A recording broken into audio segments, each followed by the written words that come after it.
multi-features and capacity-enhancing services to study finance access attitudes of small entrepreneurs for over a decade. She's currently the lead researcher of 2 projects that aim at understanding agri-innovation and the process of entrepreneurship. She had a chance to work as technical advisor on a USAID-supported agriculture and agribusiness unit capacity building project at the Ministry of Finance from 2014 to 2017. She's the current dean of the School of Agriculture. She manages a 3-acre mango plantation and sells brown rice and the locally made kokonte, which is made from cassava flour, as a pastime. Ladies and gentlemen, let's welcome Professor Irene S. Ejiri. Thank you very much. And I wish to say all protocols observed. I'm speaking from the University of Ghana, School of Agriculture. Rufina has already filled you in on the University of Ghana, its brief history and colleges. The School of Agriculture and its 6 teaching departments also does research and so has research centers specifically for forest and horticultural research, rice and irrigation research. We have also soil and irrigation, and then the last one is livestock and poultry research. So with these departments and centers, we have interest in studying the institutional framework to enhance the agri-innovation ecosystem within the University of Ghana. Hence, when in May, AARDO consulted, we linked up with our projects that bring in visiting lecturers to speak on agri-innovation each quarter. And is also developing an online course on agri-innovation development and commercialization of research to fashion out the current e-training program. Agri-innovation concerns new ways of doing things for increasing production of food, fodder, and other secondary products, as well as enhancing quality of the produce, production processes, and growing conditions. Innovations has been an integral part of agriculture and agricultural productivity that addresses food security, environmental sustainability, and economic development in the face of continuing population growth and climate change depend on them. The innovation processes also includes key components of research, commercialization, and technology transfer, with particular agricultural science and technology-based innovations. In recent years, innovations have also emerged with 4th Industrial Revolution tools, emerging technology breakthroughs in fields such as artificial intelligence, robotics, and Internet of Things, 3D printing, nanotechnology, biotechnology, and bioenergy storage. Agricultural technology transfer methods, namely the household method and the mass media method, for successful implementation of this required farmer-to-farmer methods using face-to-face demonstrations and for wider dissemination online or social media platforms could also play an important role to sensitize farmers to adopt new agri-innovation technologies. The developed agri-technologies required a formal framework for research, development, and technology transfer from centers of discovery to implementation in the field. Thus, a clear understanding on how to nurture innovation, concept through development, and all the way to the end user brings sustainability to agricultural development. In view of this program has been designed to explain the comprehensive treatment of the complex processes involved in the development and transfer of agricultural innovation. Please stay with us through the 4 days and let's learn and share. In the 4 days, we will start today with the broad scope of agriculture itself. We do not take it for granted at all that some participants may not have a good understanding of where we have come from. Then the innovation processes. Tomorrow, we will discuss from creativity to entrepreneurship. Then on Thursday, we will now look at agricultural research process and commercialization of results. We will add illustrative examples of research results, the African region perspectives. Then finally, we will talk about technology transfer and intellectual property, looking at the institutional ecosystem that supports the technology transfer and intellectual property. I'll use this opportunity to thank the AARDO. When we say AARDO, it is the Africa Asian Rural Development Organization. It is partnering the School of Agriculture in the University of Ghana to continue to do a lot of things that will bring agri-innovation to where it belongs. Thank you very much, and let's enjoy the training program.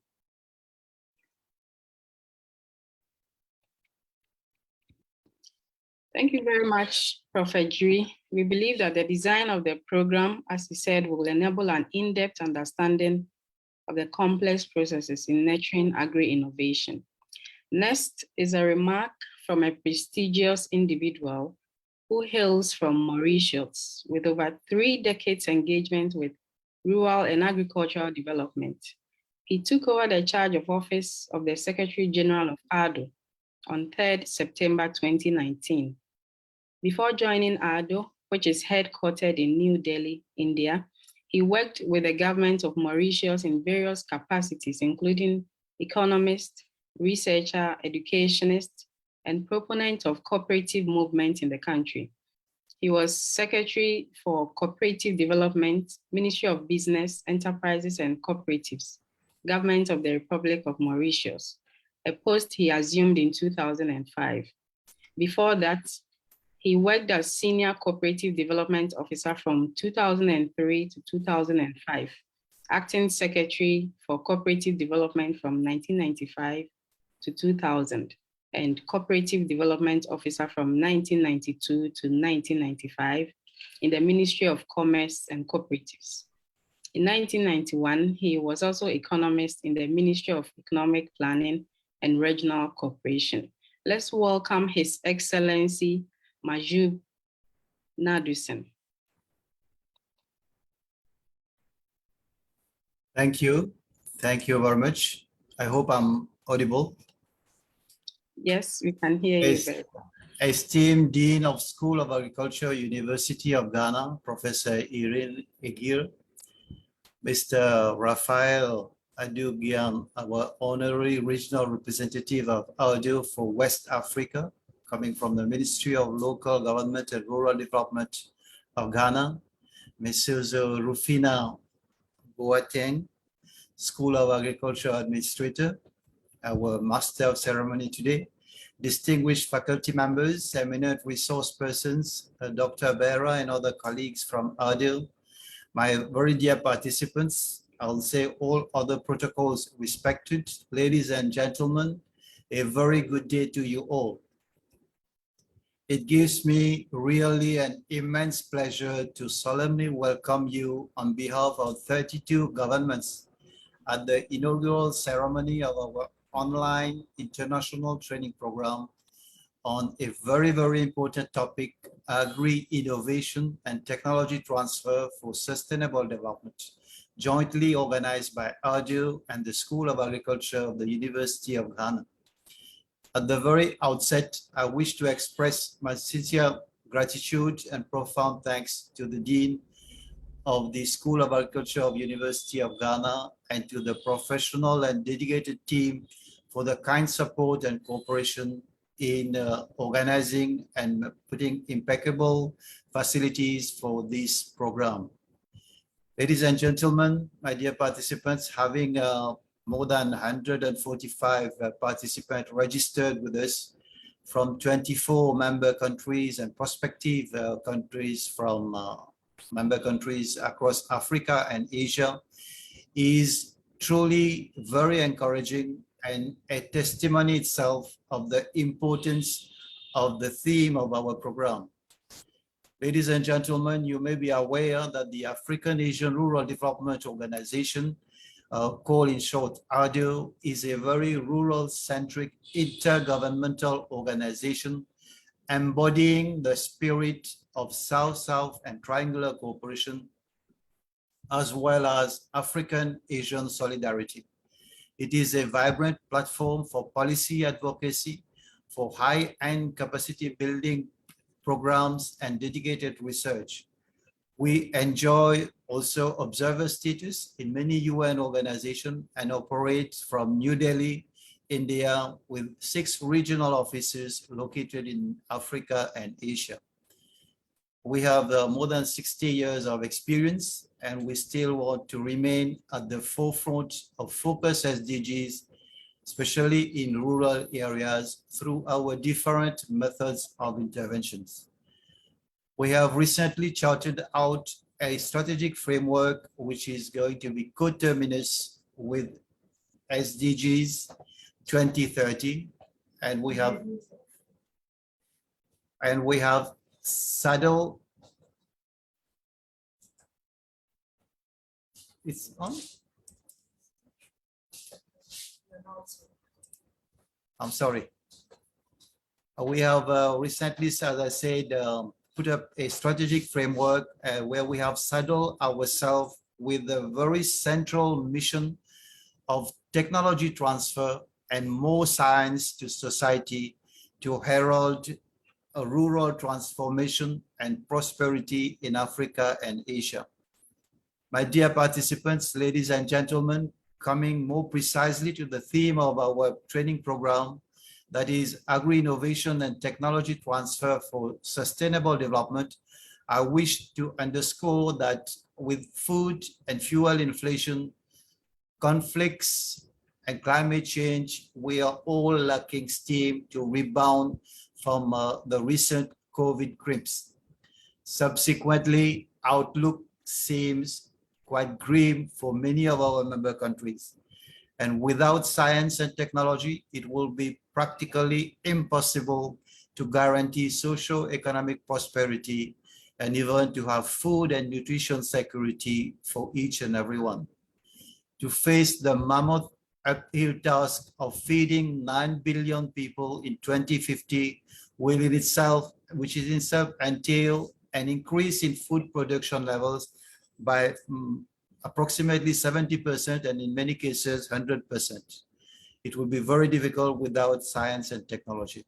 It is also very aberrant and alarming that poverty is still prevalent in many of our member countries, and hunger is reported to affect 21% of the population in Africa and some 9% of the population in Asia. We have more than half of the world's undernourished are found in Asia, which amounts to a total figure of estimated 480 million people, and more than 1/3 in Africa, 282 million. There is, my dear participant, a requisite obligation to assertively and aggressively act upon these contemporary and impending challenges. The complex challenges in agriculture, agribusiness, food security, and nutrition call for greater synergy and coherence in policy formulation also and implementation across various sectors through innovative, what we call affordable, adaptable technologies. But simultaneously, when agriculture is becoming very more integrated into the agro food chain and into the global market, we have to scale up climate resilience across food systems, intervene along the food supply chain to lower the cost of nutritious food, to tackle poverty and structural inequalities, to ensure all our interventions are inclusive and sustainable. We must correspondingly innovate and transform existing patterns of production and consumption to achieve responsible and sustainable use of our resources. The focus of this training program is deliberately on the adoption of technologies that have the potential to contribute to sustainable agro systems. Some members of UG-AARDO luckily are recognized as advanced countries, and in terms of agri-tech solutions, they are having lots of digitalizations and many buzzwords, like has been stated by our Honorable Dean, ICT, IoT, and geomatics, remote sensing technology, AI, blockchain, nanotechnology, analytics, etc. They have become common parlance in their agricultural sector. And they have also enunciated agri-informatics policies and legislation to regulate their modern ecosystems. However, my dear colleagues, my dear participants, it is no secret that even pre-pandemic, many of our other member countries were already in precarious situations, struggling to attain food security and economic and social development. And there is a dire need to bridge productivity, competitiveness, as well as digital gaps. Implementing well-defined compass in African countries such as the CADEP, for example, has been unfortunately lagging behind. Many countries have also what we call unfinished agendas of MDGs, and now we are struggling, we are off track of some of the targets of SDGs. The silver lining, however, is that potential and opportunities are enormous and abound. African Asian regions offer huge potential in agro-processing. As we know, as at date, there is still a very low percentage of processing, and we have also got a high post-harvest loss in our agricultural sectors. Free trade possibilities among African Union nations with the coming in force of the African Continental Free Trade Agreement also is an opportunity to be tapped. We know that we've got also many startups which are picking up and picking up very fast the momentum. Ladies and gentlemen, the challenge is to significantly and sustainably increase production and productivity by applying innovative and integrated approach to streamline supply chains and reduce operational costs and provide reliable long-term inputs and market access, especially to smallholders who are many in our different countries. Undoubtedly, smart agriculture, technology, and technological solutions will remain key determinants for long, as they can and have to play a crucial and pivotal role in de-risking livelihood, de-risking agriculture as a whole, in bringing vibrancy, resilience, and ensuring competitiveness in markets. And many solutions to the quagmire our agricultural sectors find themselves today. Further, there is equally a dire need, as I said, to implement comprehensive and coherent policies, investment, and institutional framework that will support all these initiatives at local level, at national level, and even at international levels. We have to adopt new technologies to appropriately and adequately equip ourselves to cope with climate change, soil erosions, biodiversity loss, to satisfy customers' changing tastes and expectations, to meet rising demand for our food, as I said, of higher quality, to invest in farm productivity, to stay resilient against many factors on the global scenario. We have also to inspire our young people to stay in the rural areas and to become farmers with new technologies being implemented in that sector. Dear participant, the training program will elucidate and analyze ecosystems of agricultural innovation and technology transfer and take us through key steps in innovation, research, commercialization, and in identifying opportunities for capturing value for research and transfer. As you proceed, you will realize that we do need greater collaboration and tie-up. For example, we need more proactive extension services for dissemination of this technology. We need more public and private cooperation and investment. And finally, we need fair supply chain. We have to adopt also long-term approaches to building and maintaining innovative system that can nurture more innovation from concept to application. Dear participants, as practitioners, researchers, and policymakers, some specific practical puzzles and conundrum would be how really to identify and adopt these technologies and to conceive the appropriate policies and framework to be able to achieve our SDGs. We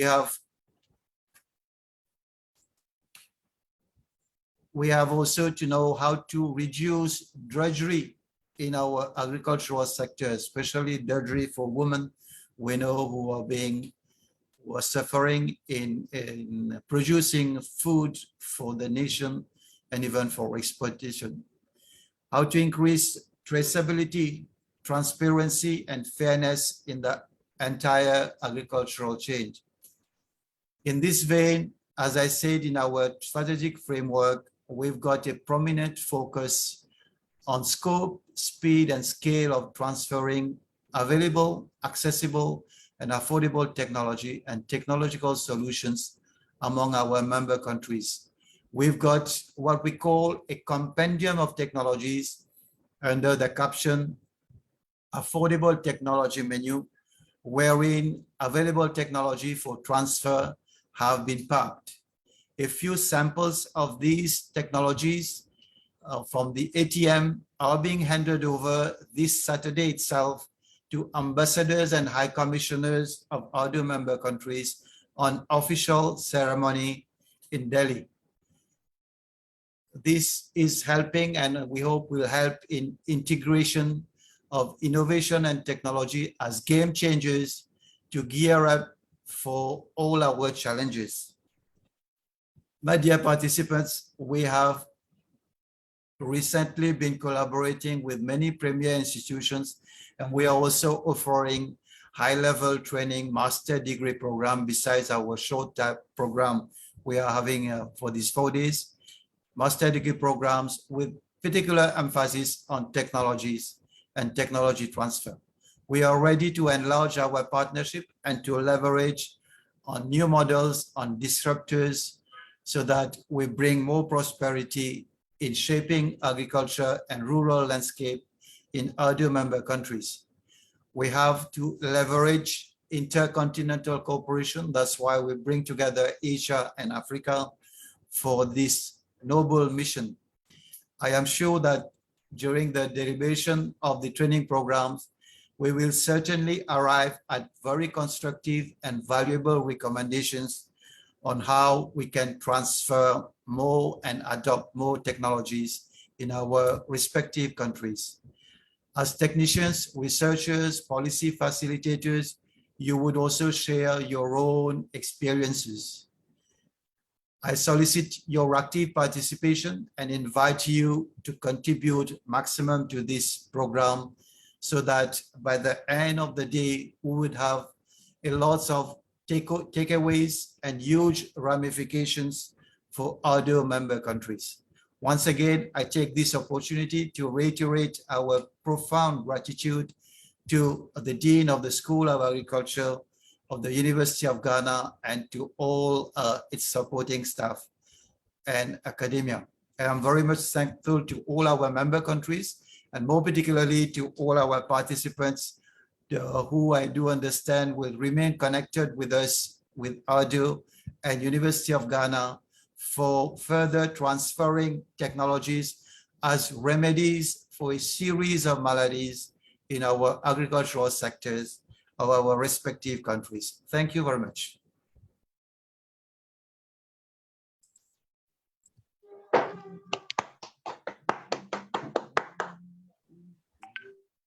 Thank you very much, His Excellency Majub Nadusin, for your kind words. We appreciate your support and cherish this partnership as we work together in this big African nation family to promote teaching and learning in the subject area. For participants who may have joined not too long ago, we've taken opening remarks from Professor Irene Ejiri, the Dean of the School of Agriculture, and then from His Excellency Majub Nadusin, the Secretary General of AARDO. Due to time constraints, we would take a very short remark from Mr. Raphael Edujan.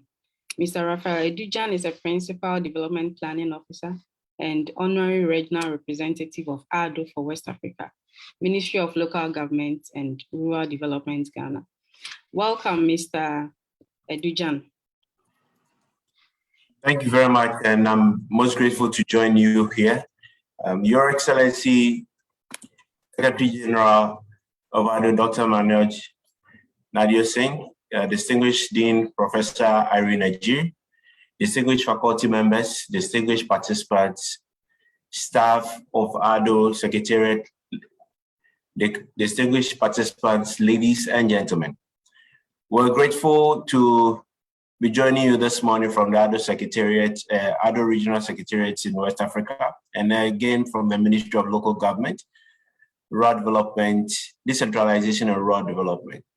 I would add my voice to my fellow Ghanaian, Dr. Rufina and Dr. Ejiri, in welcoming you to Ghana, virtually, especially to the University of Ghana. And then to ensure that this session, which is our first AARDO training in Ghana, would ask all participants to enjoy these few days as we share with you what Ghana has to share with our fellow member countries. I might say that the first training, this is the e-training on agri-innovation and technology transfer for sustainable development, has been one of the key blocks that AARDO is championing within this training year. And AARDO has been a firm supporter of rural development or development of our rural areas, again, by looking at the deepening of the shared growth with member countries, to which Ghana has played its role. Ghana took the chair of AARDO last year, and within this time frame, we see some good collaborative effort between Ghana and AARDO. In looking forward to the gains that would look at share with other member countries, we believe that this will not be the only one, but we'll have other institutions joining AARDO from Ghana in sharing the experience that we have gained through our rural development. Indeed, I was asked to make some short remarks looking at time. On that note, I want to welcome you all again. For the participants, I wish you fruitful time in the coming days as we share with you what we have in Ghana. Thank you.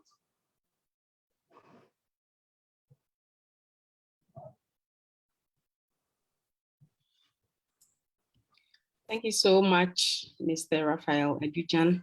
We are drawing to the end of this session to enable us move to the main training session. And before we hear from Dr. Sanjeev K. Bihera, who is the head of the IEC division in AARDO, I want to announce that we will take a group photograph after this session.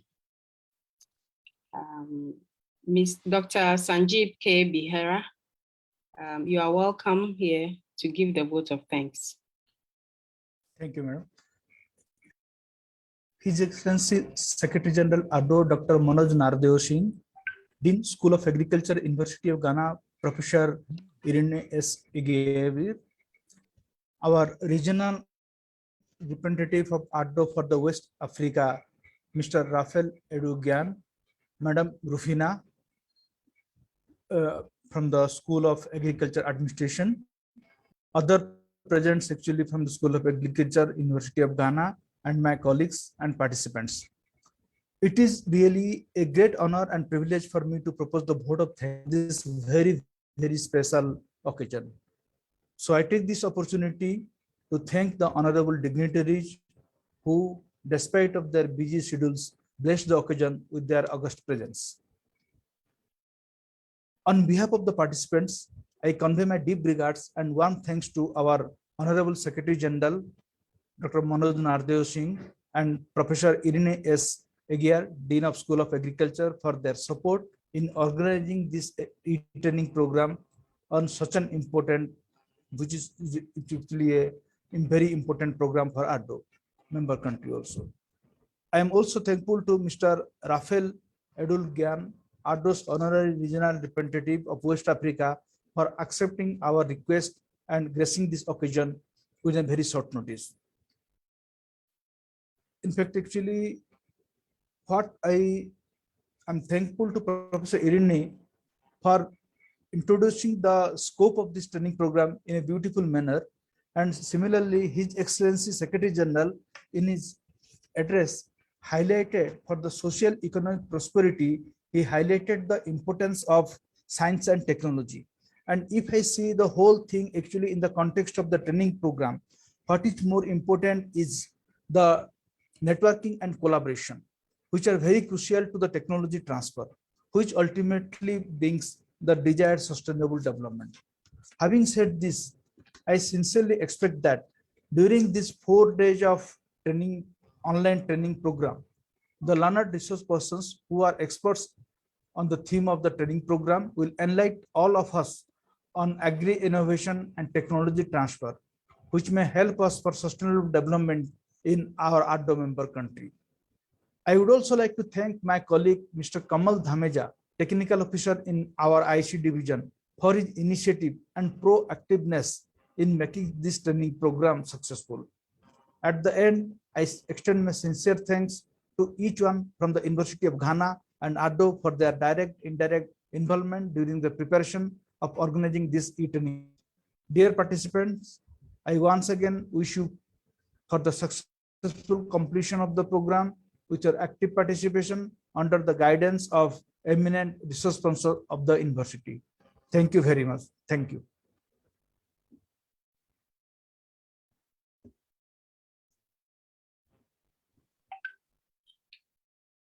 Thank you very much, Dr. Sanjeev. We will now move to take a group photograph, and I'll kindly request all participants to switch on their cameras, as many of us can, for us to take this photograph.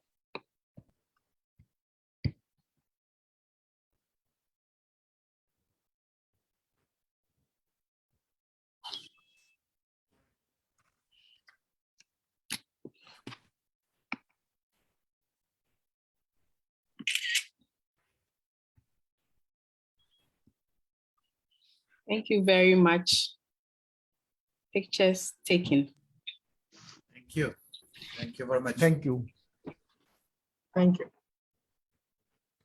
So after this session, the program follows with very insightful presentations in the next couple of days, as has been outlined by the Dean in her remarks. To begin with the session, we have a few minutes to spare for acknowledging participants and the countries they are joining from. And in no particular order, we have participants from Sudan. Participants from Sudan.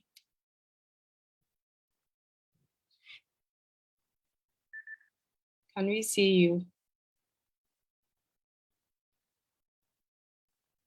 Participants from Nigeria.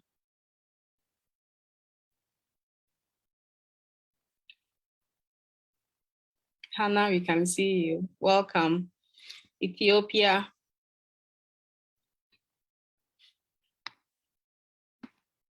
Titus. Okay. Uganda.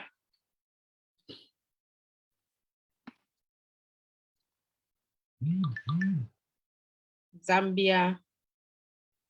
Namibia. Malawi. The Philippines. Bangladesh. Our friends from India.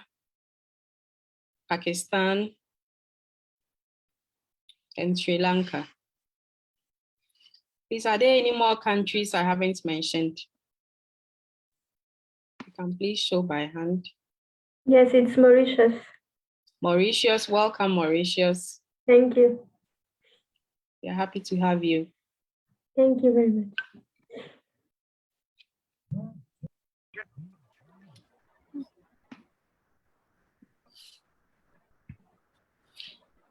Thank you very much. So we can now begin our training for the day. And this will be given by one of our faculty members.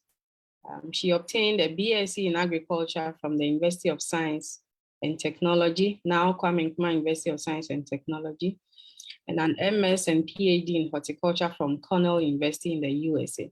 In 2016, she received the Cambridge Africa Partnership for Research Excellence Fellowship Award.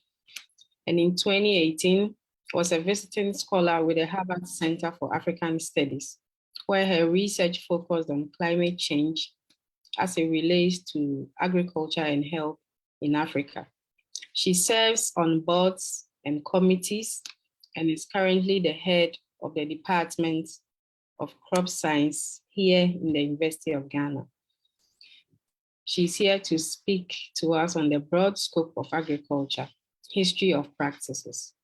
Let's welcome Dr. Na Lamle Amisa.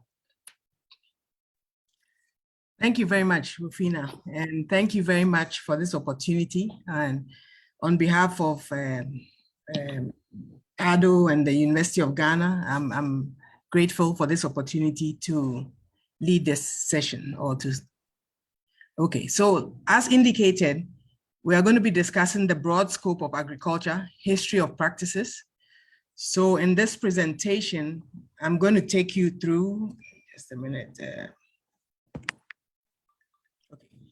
We'll look at the general introduction on the scope of agriculture. So it's important that we set the record straight in terms of what agriculture is, how it has transitioned. We'll look at the main spheres of agriculture as well. Then we'll look at how agriculture has evolved over the years. We'll look at the pre-agriculture phase, the first agriculture revolution, the second agriculture revolution, and that revolution where the origin of farming systems actually originated. Then we'll look at the third agricultural revolution, which we popularly known as the Green Revolution. We'll look at a very important gentleman, somebody who is referred to as the father of the Green Revolution. And we'll take a short video on him. And then as well, we'll look at agricultural innovations that have come outside or after the third agricultural revolution.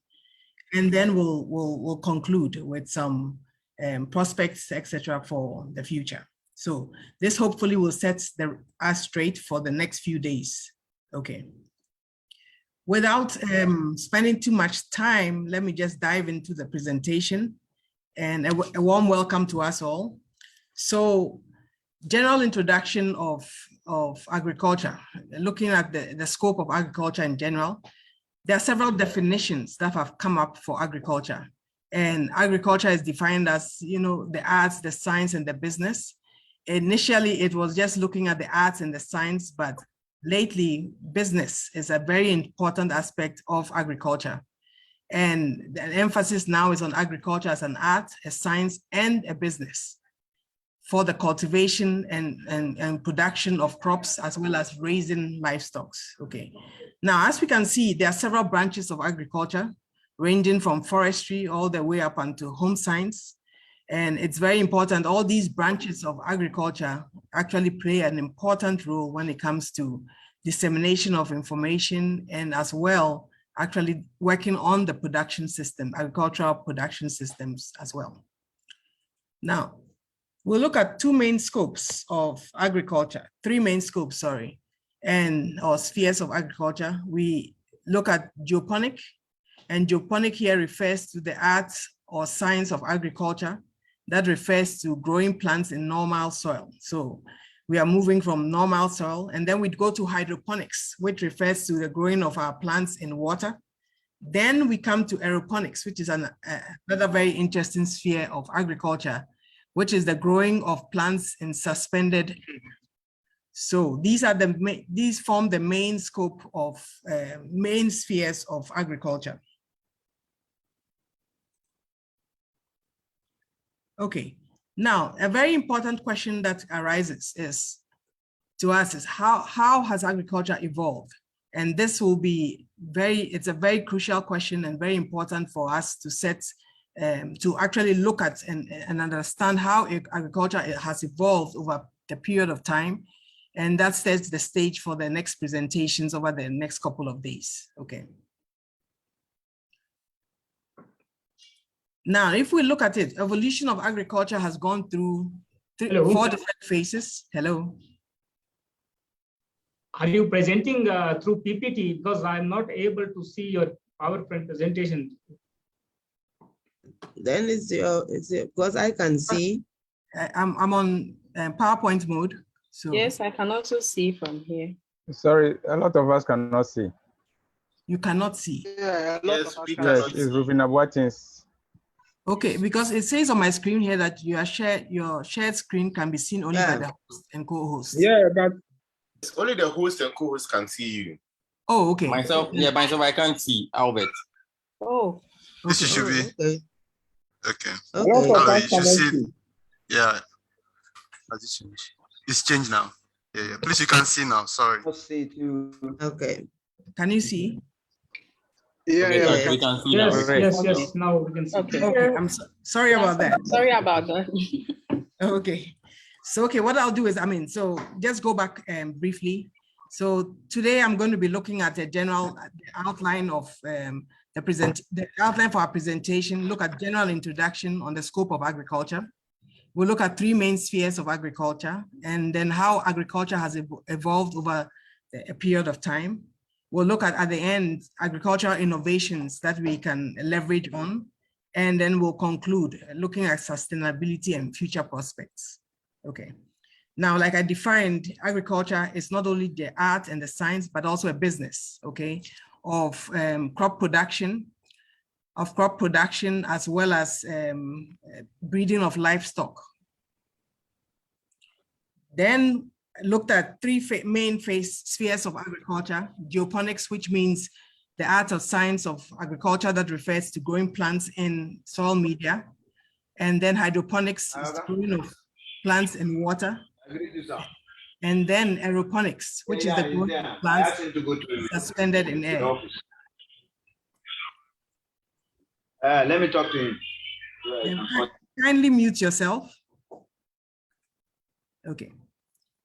So then one of the things that we'll look at is how has agriculture evolved over the period of time, okay? And this is the slide that was on looking at the evolution of agriculture, starting from the pre-agriculture phase to the first agricultural revolution. Then we'll look at the second agricultural revolution. And then we'll look at the third agricultural revolution, which is referred to as the Green Revolution. And most importantly, looking at somebody who is referred to as the father of the Green Revolution, Norman Bullock, and we'll look at a short video on his works and what his contributions have been to the evolution of agriculture. Okay. Now, before we proceed, we'll break out into sessions, 20-minute breakout session. And you'll be grouped into 10 groups. Then we have 10 groups. Group 1 and 5 will discuss and identify the best practices or key achievements of each of these agricultural eras. So we are looking at the pre-agriculture era, the first agricultural revolution, second, and then the third revolution as well. So after your session and deliberation, you appoint a leader who will present the findings. So 2 minutes for each of the groups. And then group 6 to 10 will discuss and determine the interventions by stakeholders to address the challenges that have arisen from each of these agricultural eras. So again, here also you appoint a leader to present the findings from the group at the end of the 20-minute period. Okay, so we'll be grouped into, we'll go into our breakout sessions and then have your discussion and deliberations, and then we'll come back and then we'll discuss what it is that you have to offer. Thank you. So Rufina, Dr. Misa? yes. So we are going into the breakout sessions now. Yes, Godsway is going to facilitate that. Okay. So, Thank you. Morning, everyone. So please, the Morning. breakout rooms are ready. And so if you There are a go, lot of unassigned people. 10. yes, please. So you can choose any one of them and you can just go to that breakout room.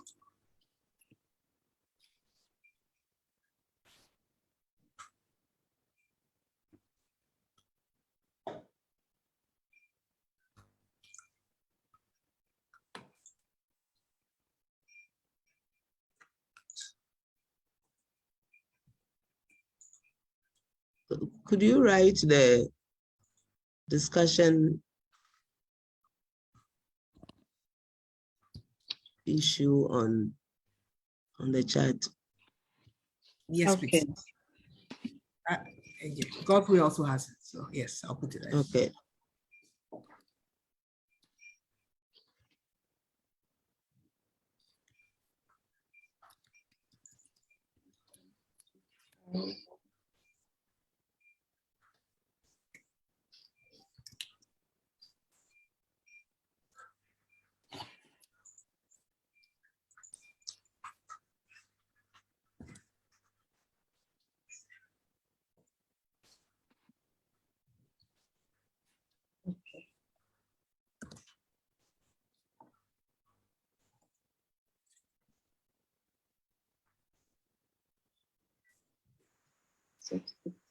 Intervention for stakeholders.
Hello, Doc.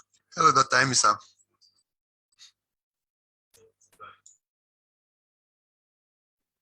Hello, Godwin.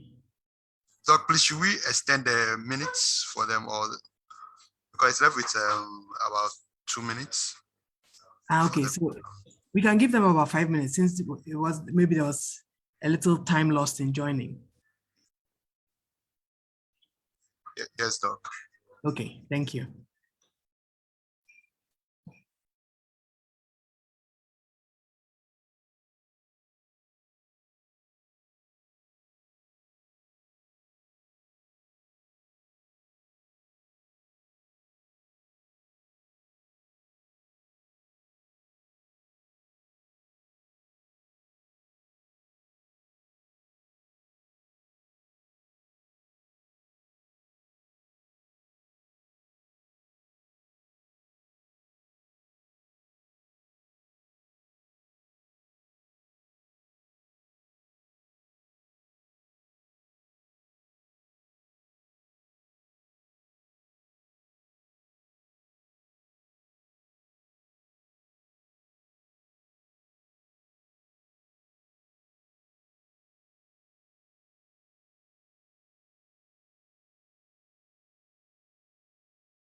Doc, unfortunately, I set a timer and I can't undo the timer.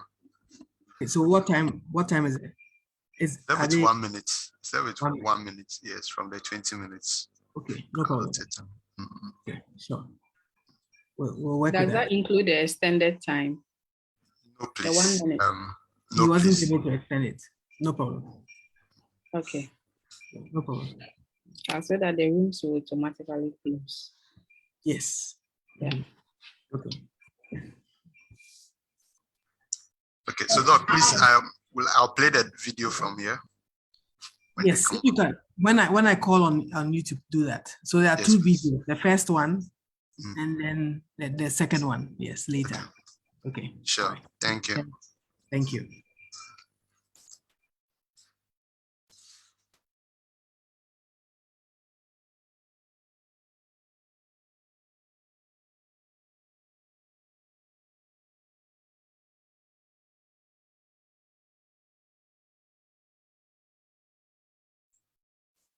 Okay. Okay, Doc, I was able to keep it open for I think some few minutes. Yeah. Okay, sure. Thanks.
Dr. Misa.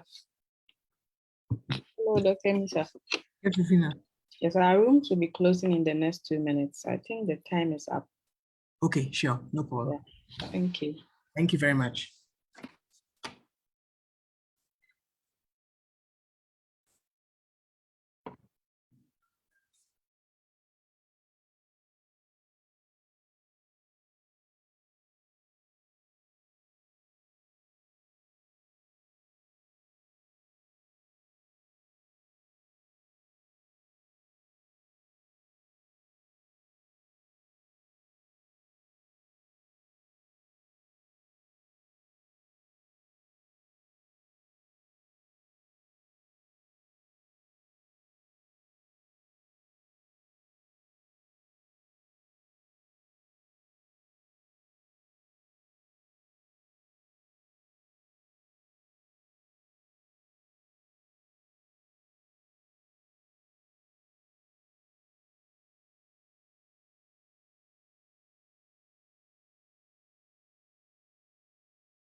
Dr. Misa, Yes.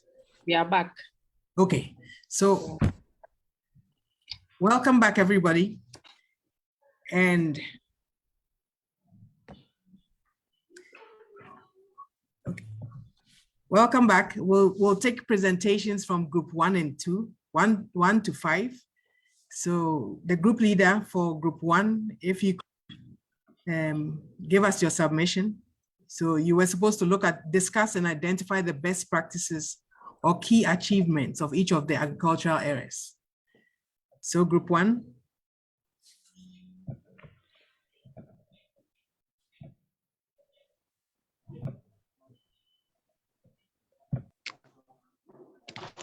Okay, thank you so much, Dr. Emisa.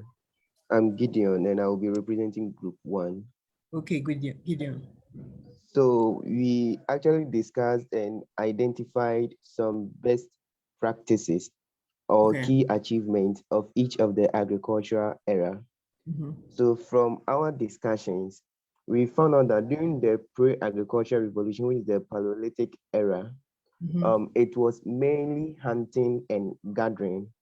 So where they had intensive exploitation of different crops, and this intensive exploitation helped them to understand what are the various properties or characteristics of such crops, including their medicinal uses.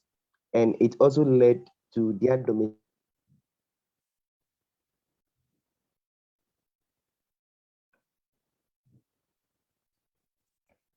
Hello. Gideon, can you hear me? Hello, Gideon.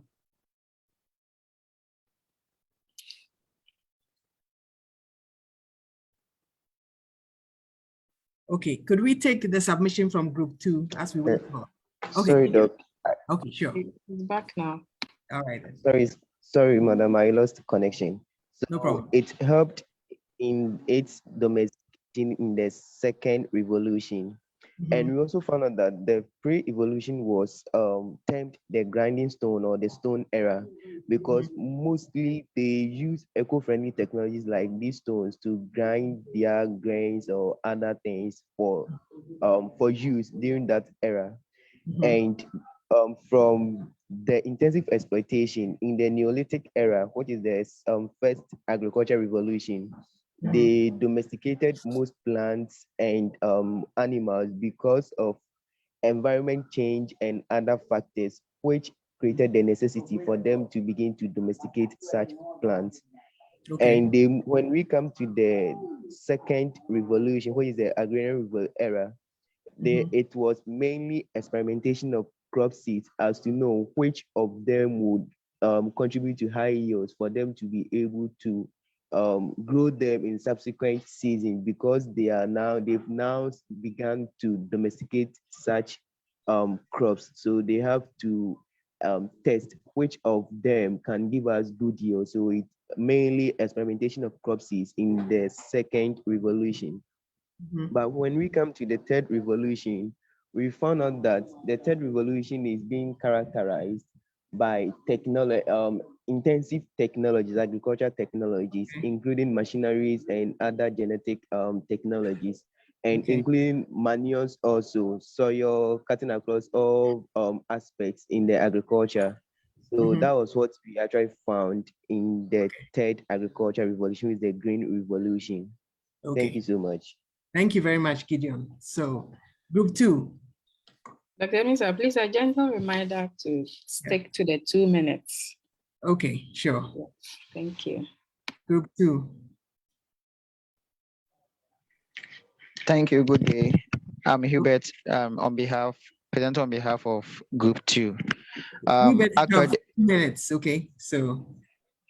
Okay, actually, I must admit there was a limitation in the sense that I think we didn't have much knowledge on the various prayer areas that we're referring to, because that we're not able to compare and get the best of the practices which we may utilize or maximize in our days. But we mentioned that in those days, the type of irrigation like the flood irrigation, whereby irrigation channels were being created to enhance irrigation, was something that we can still maximize in our time. So because of the limitation, we actually put upon ourselves to get time and then go into it, and also hope that through the discussion, the lectures, emphasis we made on it so that we can all be at par. Okay, thank you very much, Hubert. So group 3. Group 3, do you have a presenter?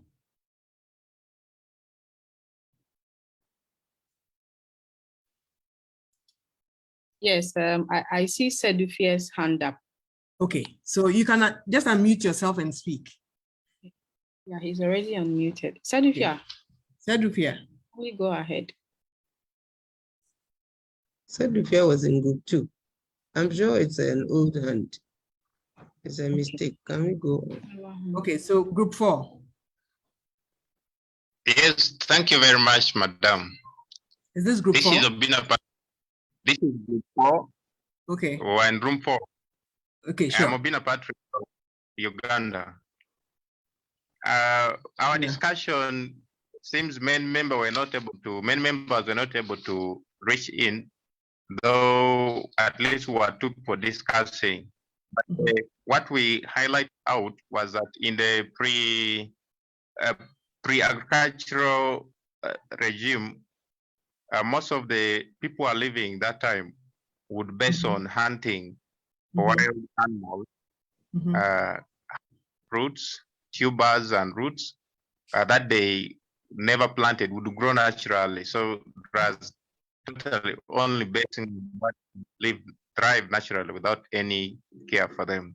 Then in the first agricultural regime, that is the first agricultural revolution, we thought that there was a little bit of domesticating of certain animals that preferably they needed for certain purposes, such as security, like the dogs, and a few delicacies of animals that they thought were good for them to dish on, and they needed them to be closer. Then others like transport, such as the donkeys. So now the crops, we discovered that there wasn't a lot of land preparation. Fertility level was the crops could favorably compete with the weeds. So Okay. They drop crops in unprepared land and they still get good yields. In the second agricultural revolution, we discovered that there happened to be emergency of certain rudimentary tools, like wood-made plows, wood-made clubs, bows for protection. Because if these farmers have their animals and they have some fears that some wild animals may attack, they would make these tools for protection. Okay. Then Patrick, also, your time is up, so if you can summarize. okay. Finally, in the third agricultural revolution, we are seeing sophisticated equipment, combined harvesters that are faster, tractors that are faster and dealing with large output, and then processing plants that are adding value to the produce that the different sectors of agriculture do produce. I submit. Okay, thank you very much, Obina Patrick. Welcome, Madam. All right then. Welcome. So we'll take from group 5. The last submission for this group 5, yes. Good day, Dr. Amy, sir. This is Stefan Aji. Stefan. Okay, so yes, please. So I'll start with the Paleolithic era. So the Paleolithic era, as most of the other groups have mentioned already, they were composed of the hunter-gatherers, and then they had a hunter-gatherer lifestyle and the forest dwellers. So these people were basically roaming. They didn't have any structure. They were more of a nomadic lifestyle. They went around, and that was the phase where they used to gather food, and then they just tried different types of foods here and there. That was the phase where we realized this was edible and this was not edible. But then we move on to the Neolithic era. Is the period when farming began. Some refer to it as the New Stone Age. Okay. This period describes an era in the history of human beings that featured the use of stone tools. And then also we had appearances of settled villages, and then the domestication of animals and farming also started in this era. Yes, so that's the highlights. And then go to the second agricultural revolution, the agrarian revolution, or sometimes as the British agricultural revolution, where major changes to farming techniques included selective breeding livestock and systemic crop rotation. So after they started breeding, they now started doing selective livestock. And so the emphasis was on creating a thriving and sustainable agricultural markets. In this era, there was farmers were industrializing and changing small farmer-based farms to large and commercial farming. Yes, and then we'll go on to the third agricultural revolution. That's the green revolution. Yes. Yes. This revolution is a set of research technology transfer initiatives occurring between a period of time that increased agricultural production in parts of the world.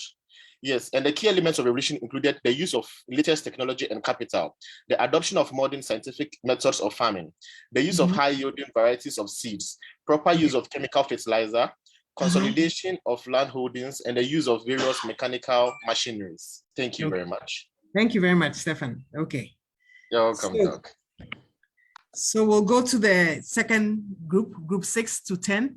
So yours was to discuss and determine the interventions by stakeholders to address the challenges under each of these agricultural eras. So team lead for group 6, if you could please present. You have 2 minutes. Is the team lead for group 6 ready? Is it Prince who is presenting? Okay. Good morning, Doc. Yes. Good please. morning, Prince. Yes, okay. please. Challenge. So we decided to work on only one. That is the first agricultural revolution, the Neolithic era. So we had many comprised of small nomadic bands of hunter-gatherers to large agricultural settlements. The name Neolithic was coined by Australian archaeologist B. Gordon Children in 1935. Many facets of modern civilized agriculture can be traced to this Neolithic era. Great inventions in this era were many plant domestication, that cereals, mainly wheat, barley, peas, and flax. Livestock were pigs, goats, sheep, etc. Okay, what were some of the challenges? Challenges in this area were mainly poor nutritious food, shorter life expectancies, more labor-intensive agricultural lifestyle, and disease transfer from animals to humans. Okay. Stakeholders intervention that could help solve these are adopting innovation that is geared towards cultivating more nutritious food, adopting technologies to help curb labor-intensive. Hello? Prince, I can hear you, yes. Yeah, labor-intensive lifestyle. And hello, Prince. Hello? Yes. Okay. Adopting genetically modified plants that will help curb diseases and less nutritious food in the agricultural practices. Okay, thank you very much, Prince. Your time is up. Okay, thank you. So we'll take from group 7. Group 7, interventions by the stakeholders to address the challenges under each agricultural era. Group 7. Hello, I am Mrs. Mudabukas from Mauritius. Welcome, yes. So as per the Paleolithic era, challenges were addressed by humans living in caves and were hunters and gatherers. And for the Neolithic era, there was use of polished stone implements, development of permanent dwellings, cultural advances such as pottery making, domestication of animals and plants, and the cultivation of grains. And the agrarian revolution were addressed by redistribution of some agricultural lands, which were given to peasants for agricultural farming. And as far as green revolution was concerned, these challenges were addressed by increasing crop yields in developing countries by introducing higher yielding strains of plants and some new fertilizers. Okay. Thank you. Thank you very much. So we'll go to group 8. Submission by group 8.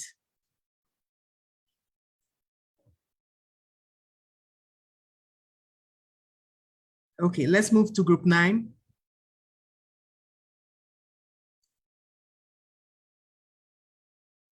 Submission by the appointed leader for group 9.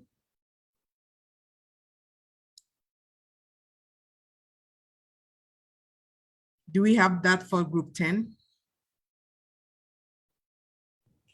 Yeah, hello. So this is not appointed, but I'm just speaking on behalf of group 9. One guy went off, so I'm just taking charge. Sure, okay, that's one. Okay, so basically, yeah, hello. Yes, I can hear you. Okay, so basically, with the pre-agricultural stage, that's the Paleolithic era, where we know that the Paleolithic era dealt with the Stone Age.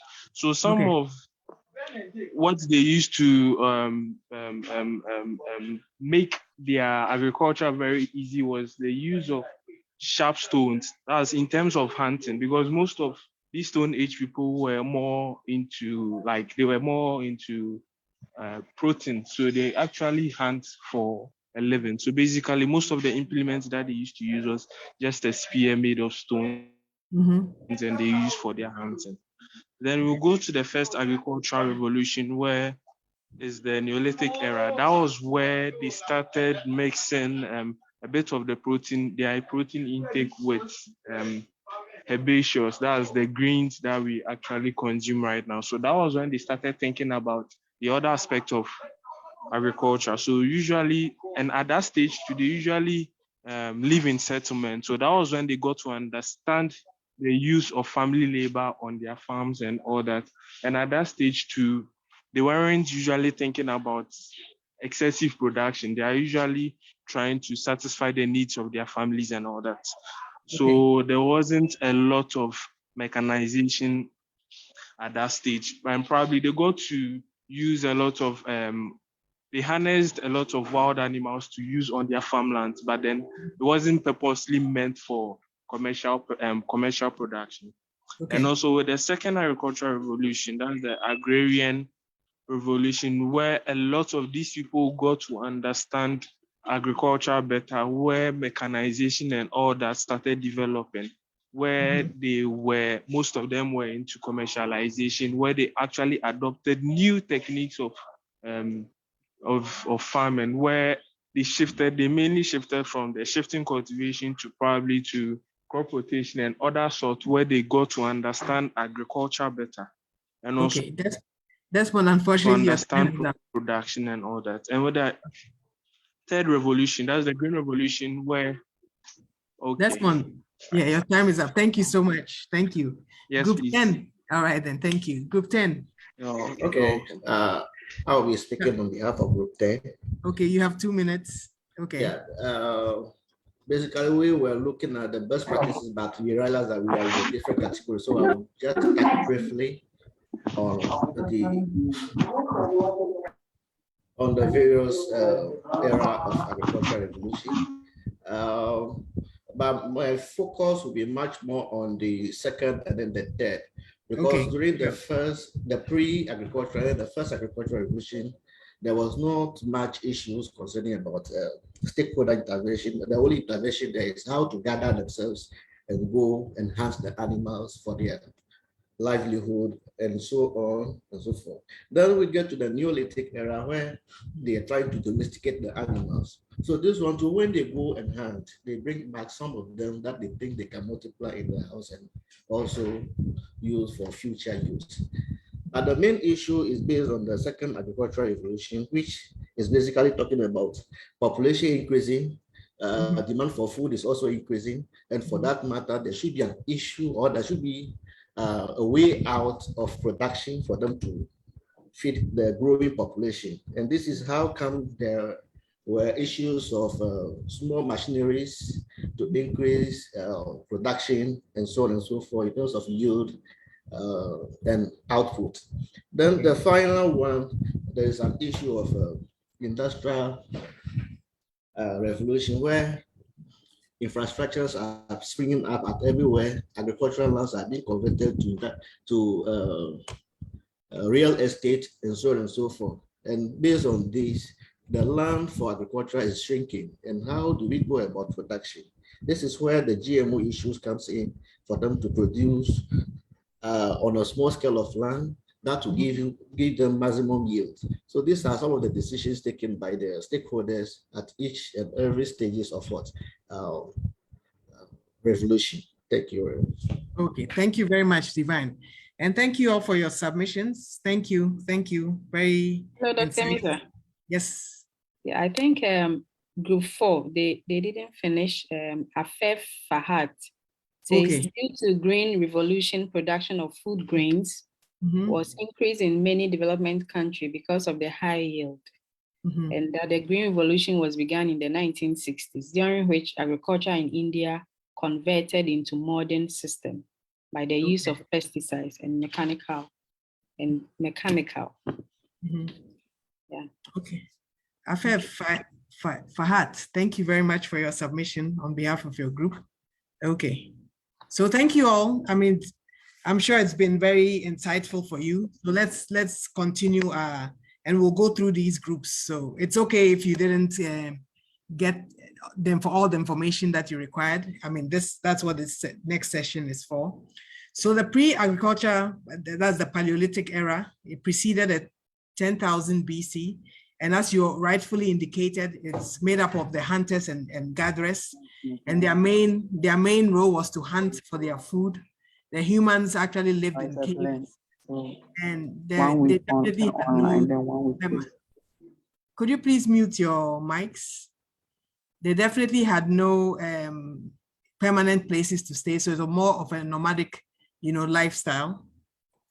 Then they kind of like depended on, migratory animals for their food and sustenance, wild fruits, berries, etc. And not only were they hunters, but they were also fisher folk as well. Okay. Then we move on to the first agricultural revolution, which is the Neolithic era.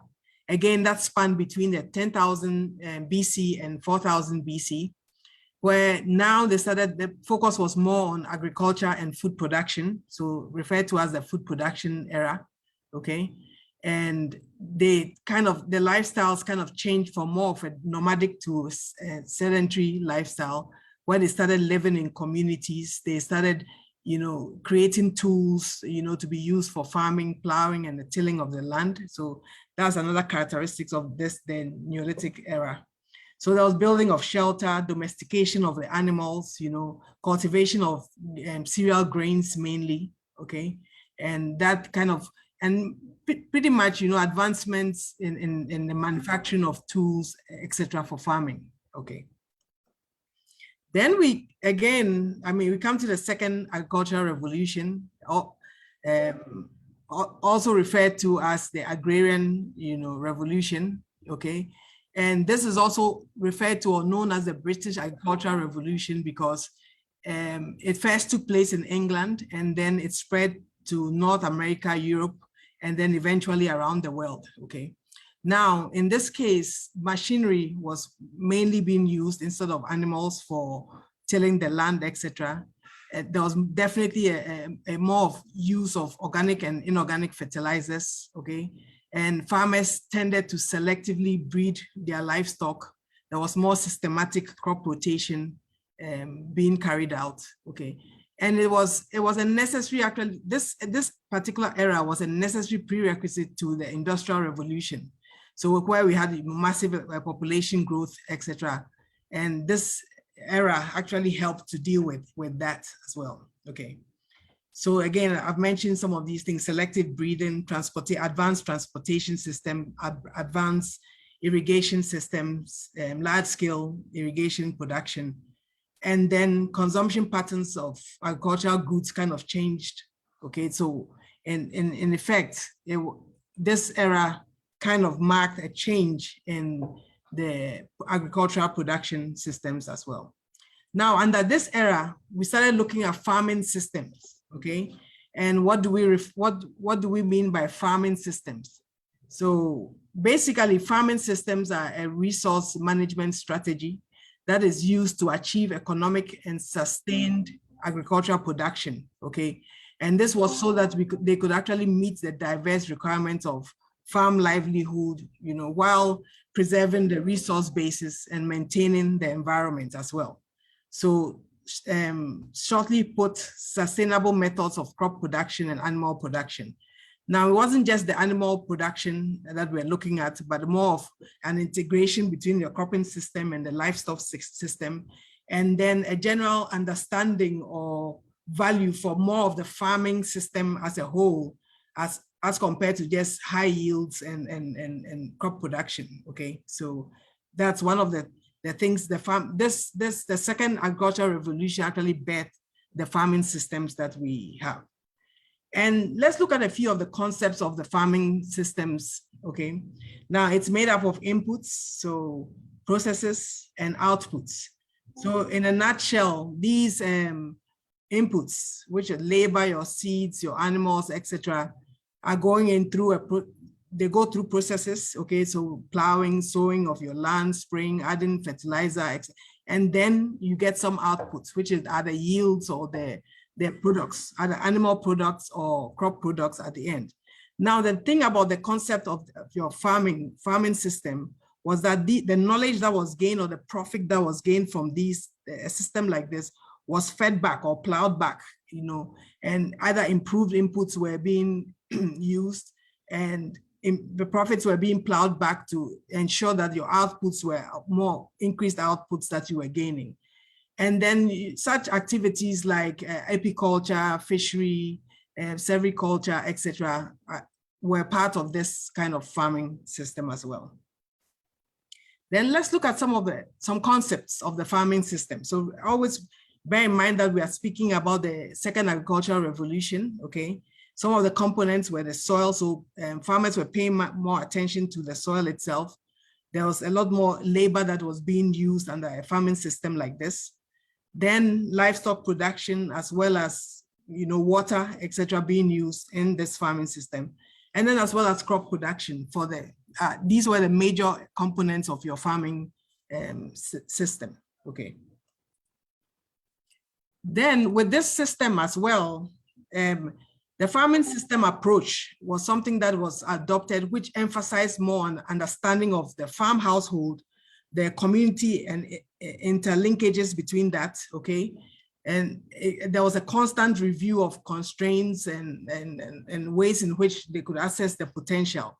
And all these things came about as a result for the need for, the need for this farming system was basically as a result of fluctuation in market prices of farm produce, a realization of high cost of farm inputs, risk in crop harvest, etc., due to climatic changes within the environment and biotic factors. And then environmental degradation in this era also, soil fertility was one of the issues that were being dealt with, and stable income for the farmers. So they started looking at more of other systems. What else could they add to their farming system to ensure that they could make a lot more profit, okay? So apiculture, they are looking at mushroom production, you name it, okay? Then also fragmented household holdings, farm holdings, smaller farmlands, as a result of the need and the pressure from farming, and then low standard of living. So this evolved into an era where we're looking at a farming system approach to the way in which cultivation or livestock were being looked at, okay? Now, some of the factors that you find in your farming system, they are made up of abiotic, biotic, technology adaptation and its feasibility, and then also economic infrastructure or social infrastructure within your farming systems as well, okay? Now, this also moved on to a more of an integrated, farming system approach, okay, where you are looking at a combination of your livestock production, poultry, fisheries, beekeeping, and the aim was to ensure maximum profitability or utilization of the resources that were available. There was better income, and it afforded better income and employment. Then farm wastes were better used, because if you are getting waste from your animal or livestock, you actually plow that into as manure into your cropping system. And then, so more of a circular economy kind of production system, okay? And it was a conscious effort to mix the different agricultural enterprises so as to enhance production and profitability as well. So these are some of the components that you have within your integrated farming system. And all this is happening within the second agricultural revolution. So crop husbandry, horticulture, a combination of apiculture, aquaculture, mushroom cultivation, etc., in an integrated farming system approach, okay? Now, which then led to the third revolution, the third agricultural, which is referred to as the Green Revolution. And we cannot speak about the Green Revolution without, talking about a very important person, Norman Bullock, who was born in the 1914, and he is referred to as the father of the Green Revolution, and credited for the massive explosion of production, as well as increase in productivity, and as well as increase in yields, and the things that led to increase in yields, etc. Okay, so he is credited for this the Green Revolution, and he did a lot. He was a pioneer in the wheat breeding of wheat, and coming out with more nutritious seeds, pest and disease resistance within the wheat production, just so as to ensure that we had increased yields, etc. So I want us to look at watch a video on Norman Bullock, And this video will highlight some of the work that he has done. Let's pay particular attention to the video. It's it's about 8 minutes, but I'll ask you to please focus so that we can have a brief discussion afterwards and then tie that into the agricultural farming systems. Okay, so I'll stop sharing so that Godfrey, if you could please, yes, start the video.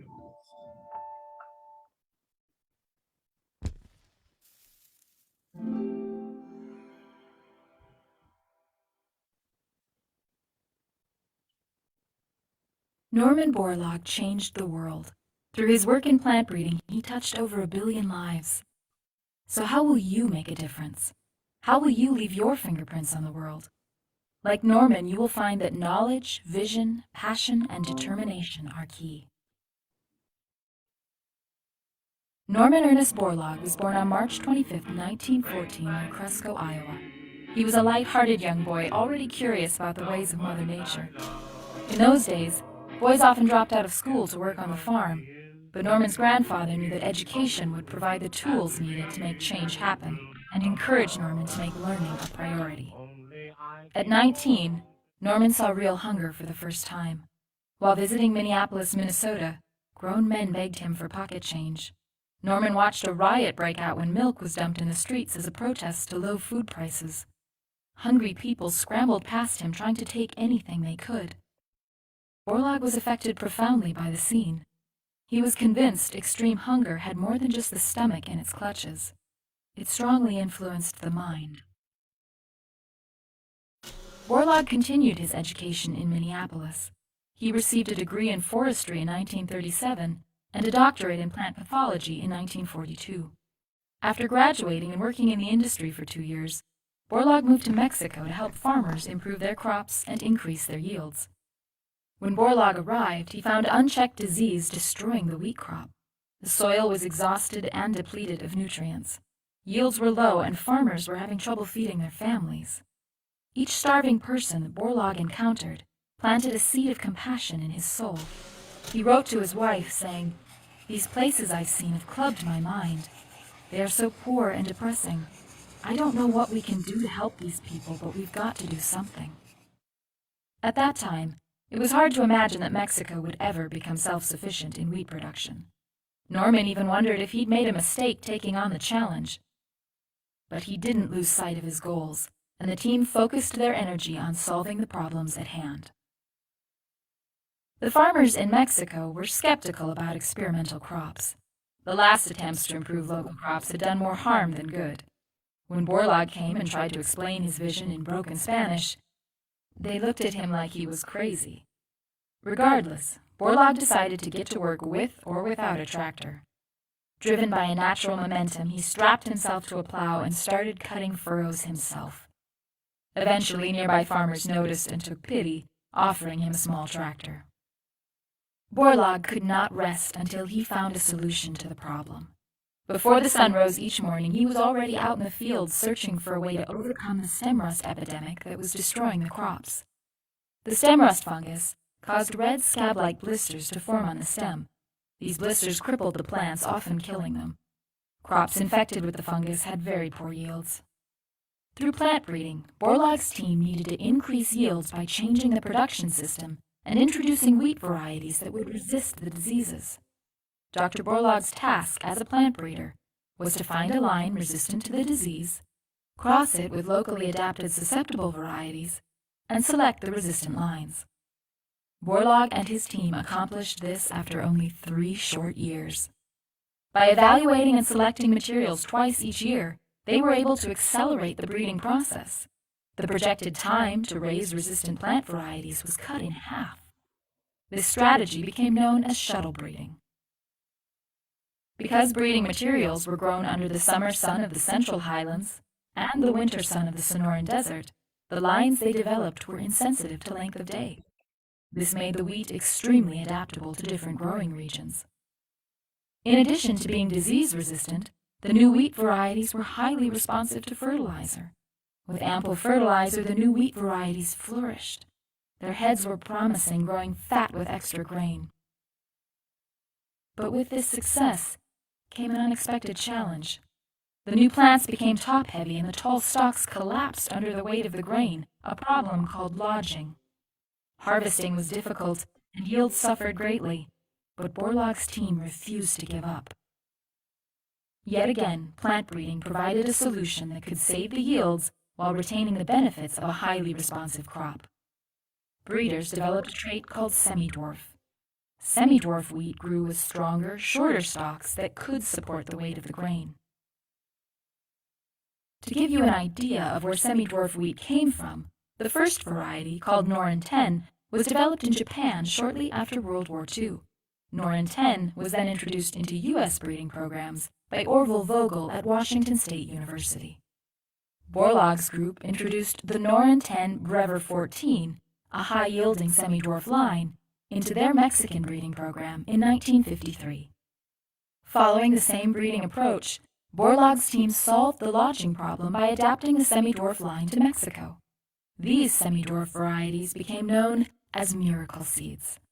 They yielded more than other wheat varieties. Another jump in yields was incredible. Yields doubled first because of disease resistance and again because of dwarf wheat. What seemed impossible only 15 years earlier became a reality when in 1956 Mexico became self-sufficient in wheat production. In 1963, they had enough grain to export and help supply the rest of the world. This coordinated breeding effort affected more than just Mexico.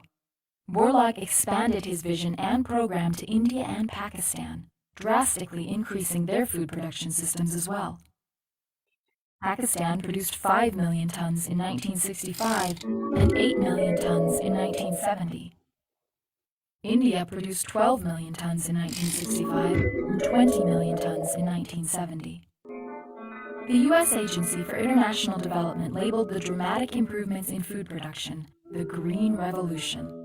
Norman Borlaug refused to settle for anything less.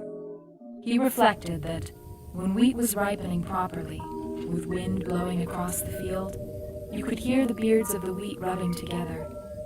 It was like whispering music that once you heard, you could never forget. Borlaug's work was a symbol of the importance of agriculture in the global community. In 1970, he was awarded the Nobel Peace Prize for his efforts.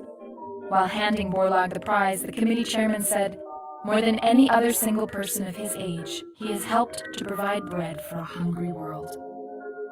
Norman Borlaug translated his vision directly into action. Through his knowledge and skill in plant breeding, he left the world a better place than he found it. What's your story? How will you apply your knowledge, vision, passion, and determination? We know you can make the difference. We're just waiting to see where you leave your fingerprints.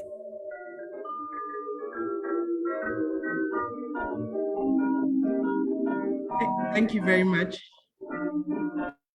Thank you very much, Godsway. So we'll go back to our presentation. Can you all see my screen? Yes, please. Yes, Okay. please. You can see your screen. All right. Great. Okay, so one of the things that struck me in that presentation was, how he used his knowledge. They talked about knowledge, vision, and passion, to actually solve a problem. And in the third agriculture, the Green Revolution, that's when we had a population explosion. And typically within this time or era, you find that there was the need to feed a lot more people. There was a need to utilize the technologies that were available in the form of plant breeding and releasing of new varieties. If you look at it, there was more vast production of monocultures of a particular crop, okay, increased land area being used. So the Green Revolution itself occurred between the 1940s, 50s, and 60s. And it leveraged on improvements in plant technology, so biotechnology, latest biotechnology developments. Now you realize also that there was an increased use in fertilizer, okay, agrochemicals, pesticides, etc. during this. And then also leveraging on hybridization and genetic engineering, to actually come up with the needed varieties and come up with the solutions to the problems that were like disease problems that were taking place within this period. Okay, now let's look at some of the agricultural innovations, okay, within this third agricultural revolution. Now you are finding that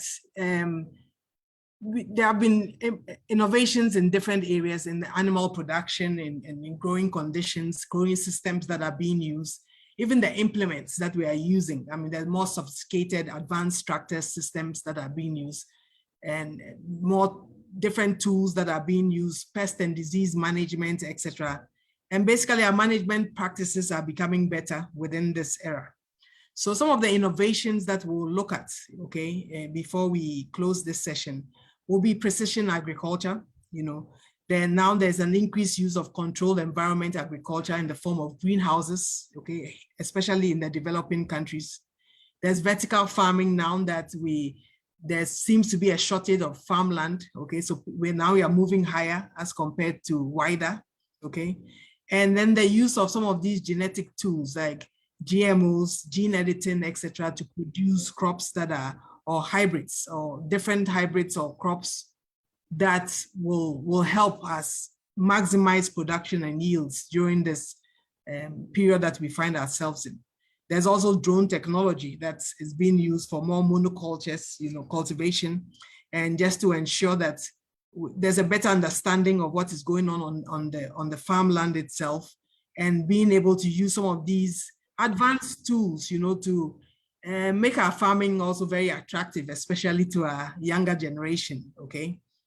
So we'll look at a few. Precision agriculture, for instance, is one of those where we are utilizing the technologies that are available to us to ensure that we are producing we are eventually realizing high yields, okay, optimizing our field level management. So in the area of our crop production, we can actually determine areas in which we need to fertilize over really wide areas, you know, where exactly is fertilizer needed based on some of these precision tools that we are using, the computerized systems and drone technology, and even when to irrigate. So now irrigation is not just being done, you know, because we need to water, but does the plant actually need it? And what kind of fertilizer is needed, and specifically where is it needed? So these are some of the precision agriculture tools that are available, some of the more advanced technologies that we are yet to realize. I mean, it started, we started using some of them in the developing countries, but the more advanced countries or developed countries have perfected some of these technologies, you know, to try and all in the bid to increase yields, increase production, and ensure that we can actually feed the world, okay. Now, I looked at greenhouse technology or controlled production environment. Again, greenhouse technologies have been adopted here in the tropics as well. And mainly they are being adapted to ensure that we are increasing our yields and being able to grow, reduce the pest and disease problems that, you know, normally would occur on the field, okay, while optimizing your different light levels to your advantage or to the advantage of the crop, and make sure that production systems are better being used within the environments that we find. There are several of these types of greenhouses, and they, depending on where you find yourself in the world, I mean, you tend to move towards one or the other type of greenhouse.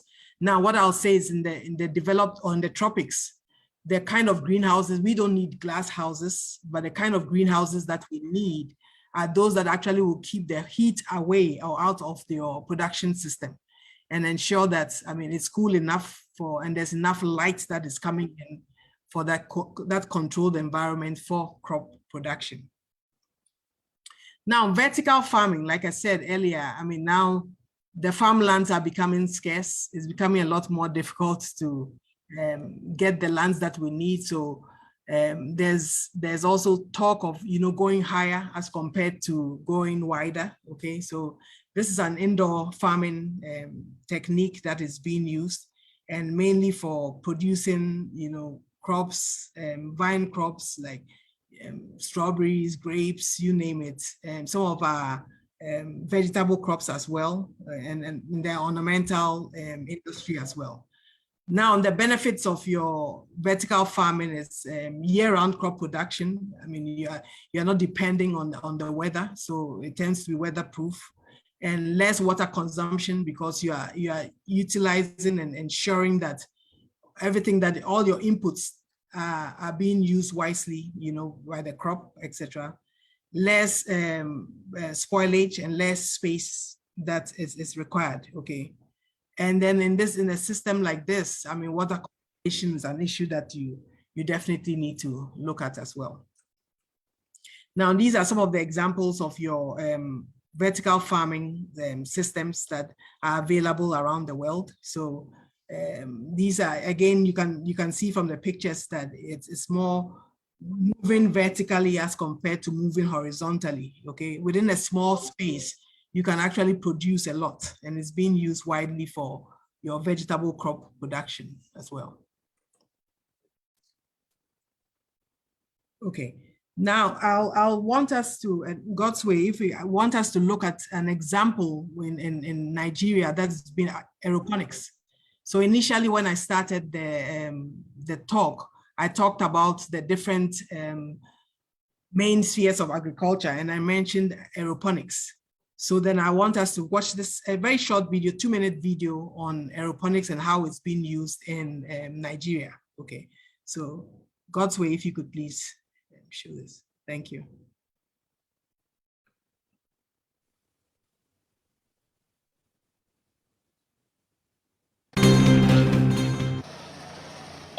Yams, tomatoes, spinach, and pumpkins, all grown at this farm without soil. Samson Obole doesn't need it. He sprays a nutrient mist onto the plant's roots and grows his crops in a greenhouse. It's a growing trend for many farmers in southwest Nigeria. We needed a way that was attractive to the youth, that would bring in young ones into agriculture, and also a method that is climate smart, while also pushing for what we call urban agriculture. Agriculture accounts for about 40% of Nigeria's economic activity. The government wants that number to rise to reduce the economy's dependence on oil. But that could prove difficult. Nigeria has only 300,000 square kilometers of farmland. It's not enough to feed its more than 190 million people. That problem is one entrepreneurs like Samson hope to solve by growing produce in the air. Samson and his partner started their greenhouse in 2014. It cost more than $180,000 to set up the farm. The soilless farming allows you to do just one-time capital investment. The running cost is way cheaper than running soil-based farming. Take for instance, in soilless farming, you don't have to worry about weeding, you don't have to worry about use of herbicide, fungicide, and all of that, no insecticide usage. The entrepreneur now runs 2 other similar farms and supplies traders across the country. He says his farms show how technology can help feed Africa's largest population. Sharon Ogunleye, TRT World.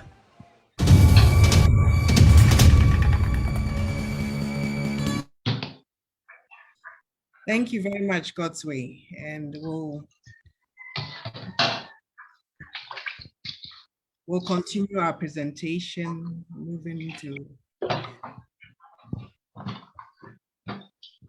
So let me just take a quick comments on the video that you just saw on aeroponics. I'll just take two contributions, so you can just unmute yourself and tell me what your impressions are. This is happening in Nigeria, okay? Tell me what your impressions are from 2 people. So, any 2. Hi. Yes. Wow, that's amazing. I'm so much impressed. But I think the startup capital is what may maybe put some people off. But once you're able to raise it, it's an amazing thing. I really love it. Yes, it's interesting that it's happening in Nigeria. You know, it's in a system that is working, and aeroponics is being used widely. It's used, and I know of a facility in Ghana that produces yam from using the system. Okay, so another person, anybody else? What your impressions are on the video? Yeah, hello. Yes. Yeah, so please, if I may be clear, I think from the video, the entrepreneur was so much focused, or the comment from the video was focused on the limited farmland in Nigeria that is causing people to go for this style of farming. I would want to know, does it mean that if you have enough land size, going into this one, which is almost cost very, very intensive, wouldn't it be better you continue with your geoponics, like you have mentioned from the onset? It's something that is still baffling me, and I'm just trying to ask about it. And who is this that's speaking? Your name is? My name is Ajeti Ajayanan. Okay, Ajay. Okay. Now, very interesting. I mean, it's not just, I mean, you're realizing that farmlands, I mean, the world over is becoming increasingly difficult to find, okay? And it's not just for the fact that there's reduced farmlands, etc., but also you want to increase your yields and produce in a way that is sustainable, okay? A way that is going to ensure that you have continuous yields and pest and disease free, you know, system. Like you rightly said, the startup capital is huge, but then the benefits, you know, subsequently is also something that needs to be considered, okay, in this production system. And with this, because aeroponics, you are determining concentrated levels of the nutrients, etc., that are being sprayed on the plant root system. Basically, growth it's rapidly takes place, and then you achieve your yields much faster. You're able to produce several cycles within a year. So these are some of the advantages of the aeroponic system. Okay. All right then. So let's move on to the next section that's looking at sustainability, food and nutrition security. So in this case, we are looking at the way forward now. Now it's estimated that there'll be 9.7 billion people by 2050, and all these people will need to be fed, okay?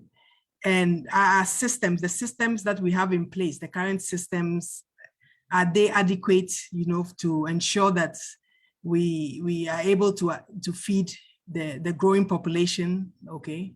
In 2050, and even now, I mean, what it is that we have. So we need to make sure that our systems, you know, will ensure sustainability, and not just production of food. It's important that we are looking at nutritious food. So the definition for food security has included safe and nutritious food, okay? So not just food, but safe and nutritious food. So the emphasis here is on the production systems that will allow for, you know, sustainability, and will ensure that we have food that will I mean, make sure that we are feeding, you know, everybody in the next few years to come. So that is a very key and very important aspect. Now, when we look at sustainability, food and nutrition security, basically you're looking at your production sustainability along your food cycle, okay? So in the production system, you definitely are thinking and thinking about sustainability. When it comes to your processing, distribution, consumption, and recycling, all those things are sustainability is behind your thought process, you know, as you go through your food cycle itself. And you want to ensure that at every level of your production system, you are bearing in mind that we need food, large quantities of that. We need food that is nutritious, and the system needs to be sustainable. And this will help with our growing population that we find. Now, there are a few challenges as well also, and especially in the developing countries, there are some of the challenges that we face. I mean, just recently, it's not just limited to the developing country, but the developed country as well. COVID-19 hit, you know, how do we deal with such pandemics when they occur? Now we see shortage of fertilizer because of a war between Russia and Ukraine, and the shortage of inorganic fertilizers. I mean, these are key challenges that are not going to just affecting the developed world, but they affect the developing world as well. Okay, so some of the things that we need to grapple with are lack of research funds, equipment. How are we? The nice thing is that we've just seen a video that shows what can be done within our system. I mean, yes. Could you kindly wrap up for us? Okay, sure. So these are key challenges that we are finding within our developing countries, okay? And how are we going to actually utilize, and how are we going to go about ensuring that we are increasing food production within the developing countries as well. So a few of the things that are listed out there, you know, climate change has its real life issues, okay? And poor access to agricultural inputs, and a few aspects that have been outlined as well. Okay, so thank you very much. And over to you, Rufina. Thank you so much, Doc, for this insightful presentation, and thanks to all the participants for staying through. We would like to take a few questions because we are far behind time. I think I have a few of them in the chat box. Isaac Appa says, from the video, he mentioned no use of insecticide and fungicides.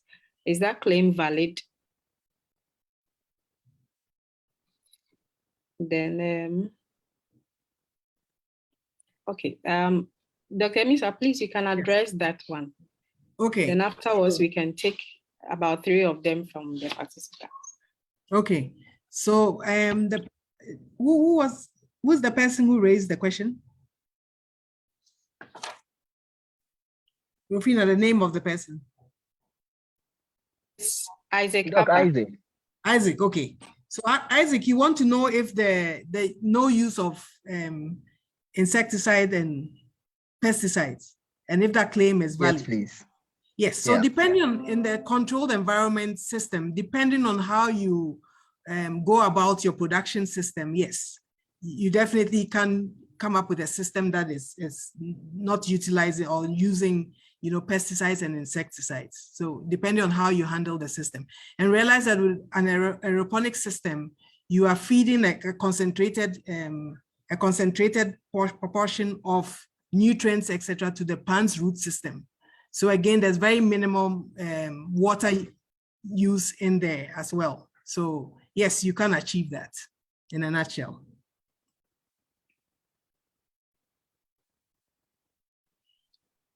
Isaac, does that answer the question? Okay, all right. Yes, we take 2 more questions, if there are any. Yes, we have one from Eugenia. She says, please, with limited access to funds, how does the youth especially venture into such innovative initiatives? Okay, so that's a good question, Eunice. Thank you for it. How does the youth venture into such systems? Well, lately there's a lot of agribusiness initiatives that are coming up. I mean, there are lots of support also for startups, and especially these are ways in which we are trying to encourage the youth to go into farming, you know, etc. Now, rightly, the initial capital can be intensive, but you can also leverage on some of these entrepreneurial agribusiness support systems available to start up something like that. So don't be too discouraged by the huge startup. There's the possibility of getting into things like this.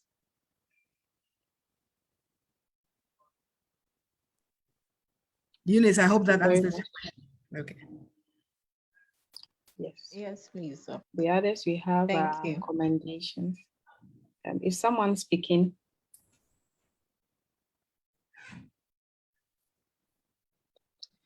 May I ask you, ma'am? Yes, please. Okay, thank you very much. First, Dr. Nalmele Amisha for a wonderful presentation. I am Dr. Khusnud Ali from AARDO. As you know, in India, we have also implemented, as you mentioned, this Green Revolution 60s or 70s, and Universal Father is normal blog, and we have Dr. M.S. Swaminathan. He is considered as a father of Green Revolution in India. So, of course, we have achieved wonderful achievement, especially in food self-sufficiency, but we use this high-yielding varieties, chemical fertilizer, in a highly irrigated area. So we have this experience. Even one of the conference in 1982, the father of Green Revolution in India, Swaminathan, he mentioned this Green Revolution should not be greed revolution. So we have a lot of negative impact now. We have implemented, especially in the area northern India, Punjab, Haryana, Western Uttar Pradesh. So now people are facing so many salinity of land. Even this Malwa region of Punjab, they are facing a lot of diseases, especially cancer. They are facing of negative impact of this green revolution. Of course, it had a lot of positive point, because that time India was starving in 1960s. So this it has a lot of contribution to made us as a food secure country. But what is your experience in Africa? We do not know much about the, especially the positive is okay. Any negative impact did you experience in Africa, especially in Ghana? Can you, madam, respond to this? Thank you very much once again for your wonderful presentation. Thank you very much, and thank you for the question. Now, I mean, the Green Revolution, like you rightly said, comes with its challenges. And like we moved on to look at other innovations that we can adopt, or can look at. And there's a lot of work that role that science has to play in terms of plant breeding, and different varieties are coming up that are resistant to some of these diseases and pests, etc. And it's not just the Green Revolution, but also, I mean, some of the things that we find, like climate change and warming of our climate, which is more conducive now for pests and disease to flourish, within the environment. Now, with everything, I mean, it comes with its challenges and there are its drawbacks. Now, the excessive use of fertilizer, leading to some of the saline soils that we have, etc. Now, one of the things, I mean, just recently, somebody asked a question about inorganic versus organic fertilizer and wanted to know what my take was on, the use of inorganic fertilizer. Inorganic fertilizer use has its place, but excessive use also has, its consequences on our soils. And the way I see it, for instance, organic fertilizer, it helps to nourish the soil itself, which supports the microorganisms within the soil, and it will in turn support the plant itself. Whereas inorganic fertilizer is supporting, meeting a plant's need immediately and not the soil per se. So we have to come up with, combinations of the wise use of our fertilizers, use a lot more organic fertilizer that is helping. And I know India has very good, I mean, you developed a lot of organic fertilizers, biofertilizers, etc., for use in the soil. And the key thing will be to, feed our soil well. And because it's out of the soil that we are going to get the crops that we need. And if we do things to kill the beneficial microorganisms within the soil, etc., then that definitely is going to pose a serious threat for us achieving food and nutrition security. So I would say that, yes, we should learn the lessons that we've learned, and Africa can also learn the lessons from India, where you have been at it for a while now. And then we need to make amends for some of the things that the wrongs that we have, and right the wrongs, basically. So a use of more of organic fertilizers, but bearing in mind that inorganic fertilizers as well have a role to play, you know, in crop production, okay? So I'm hoping that as the days go by, we'll learn a lot also from India and what it is that you have done as well. And we look forward to that.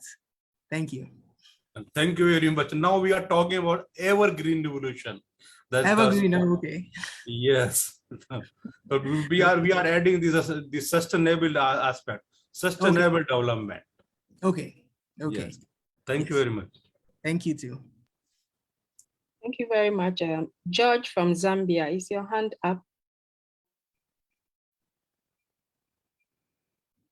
And Sedufia, is your hand up? Yes, please, my hand is up. I want to ask a question. Yes, we are wrapping up, so if you can be quick for us. Okay, Doctor, thank you very much for the great presentation. And I actually want to have your take on this. And it's actually about the growing technology in terms of agriculture and what used to happen in the past. I think you just briefly talked about organic and inorganic application of fertilizer when it comes to agriculture. And do you know, in recent times, there is this general perception about inorganic farming and organic farming, where people believe that crops or foods which are produced using the traditional methods are more safe or safer than those that are produced using our current technologies. A typical example is the GMOs.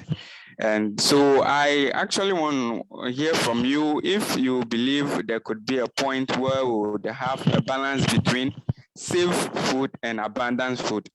Because I believe once we want to have food in abundance, we definitely have to adopt technologies that would enable us to produce more. But here lies a case where we are using technologies to produce food, and people believe that these foods are not safe enough, and they are turning away from them. So do you think in this era there are technologies that we can classify as safe when it comes to food production, and some which are not safe? And then how you think we can get to a point where we draw a balance between food abundance and food safety? And so basically that's what I'm. Sedufia, I have a question for you. As in, what do you mean by safe food and not safe food? I'm not too clear. Okay. So what I mean by safe food is in terms that of the production, yes.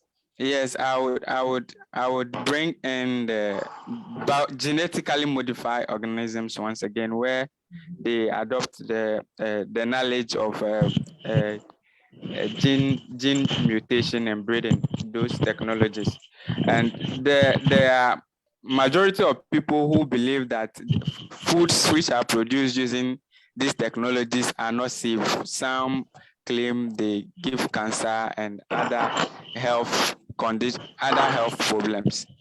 And so I actually want to understand if you think we can produce safe food without adopting some of these technologies, or what we can do to make people do away with the perception that foods which are produced using some of this technology are equally safe, like the ones that are produced using the traditional methods as it was done in the past. Okay, so there's a whole debate on GMOs and the use of GMOs, you know, etc. And there again, I mean, there's been some findings of people coming up with aspects or saying, like you said, maybe cancer, diseases, etc. But it definitely will be something that, you know, science has a role to play in helping with increasing or helping us with, you know, achieving food and nutrition security. Now, the thing is to embrace science, and to the extent that science can be embraced, you know, to develop strategies, etc., or come up with varieties or methods that will help with achieving food and nutrition security. Now there's a whole debate, and I mean, we'll be here till tomorrow if we went into GMOs, etc. You know, as to your take on it, my take on it, etc. But I would say that we need to look at, have an open mind to the use of science, you know, to help, you know, with some of the key pressing issues, you know. So sometimes you deal, when you interact with farmers, etc. I mean, their perception on diseases and pests is real for them, you know, and then maybe pesticide applications, you name it. So we should embrace science to help us, you know, come up with ways in which we can achieve our food and nutrition security, okay?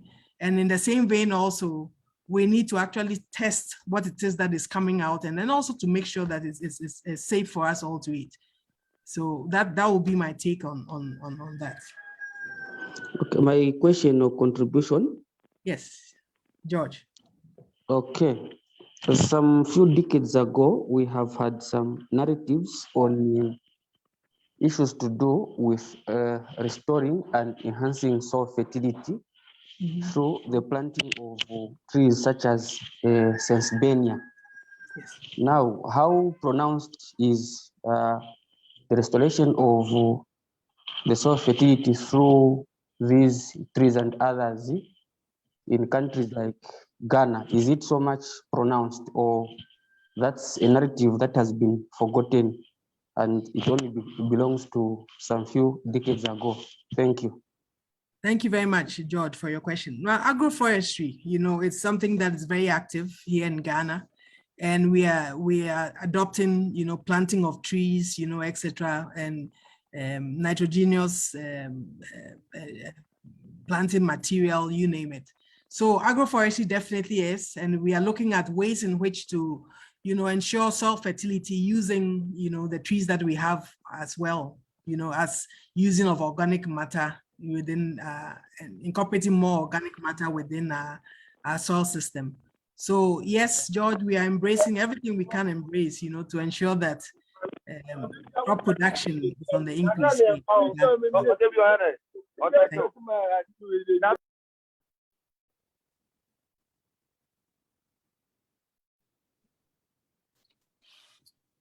Thank you very much, Doc. Prophet Dre, your yes, final please, comment. yeah. Yes, because no, I think we are very happy. I have gone back to Agric 101, and it's very good to refresh and to also learn that in these times of sustainable development within the agricultural value chains, there are some things that we have kept on hold that are healthy, and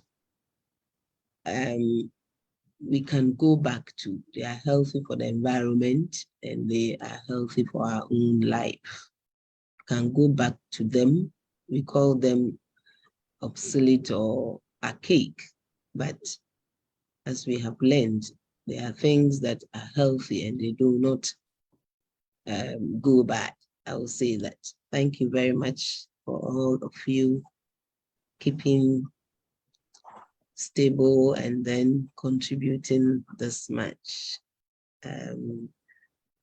Tomorrow it will start at 8:30 GMT. The Indian time is the 2 p.m.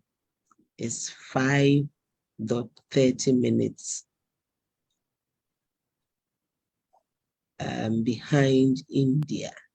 So let's take note. We will spend the 2 hours today because of the inauguration. We've gone a little overboard, and then because of the initial, we wanted to set the pace and get some of us, you know, coming into the agriculture, because we do not know if all the people who have signed up are agriculturists. And indeed, it came up in my own group that not everybody understood how far we have come. Sometimes we say in Ghana, we are still using the old technology. Today, we have learned that we have come very far, and therefore we can continue to integrate the old and the new so that our agriculture will be healthy for the world. Thank you very much. Thank you very much, Prophet Ajuri. Thank you, participants, for staying through and for all your contributions. And to the group leaders, Gideon, Obina, Stefan, Prince, Madabakos, Desmond, Divine, and Fairheart. We will give a report on the lectures on the last day. Thank you. Thank you so much, and see you all tomorrow. Hey, we'll give a report. Dr. Kushma Ali. Thank you, Dr. Ali, also for joining and contributing. Thank you very much. Yes.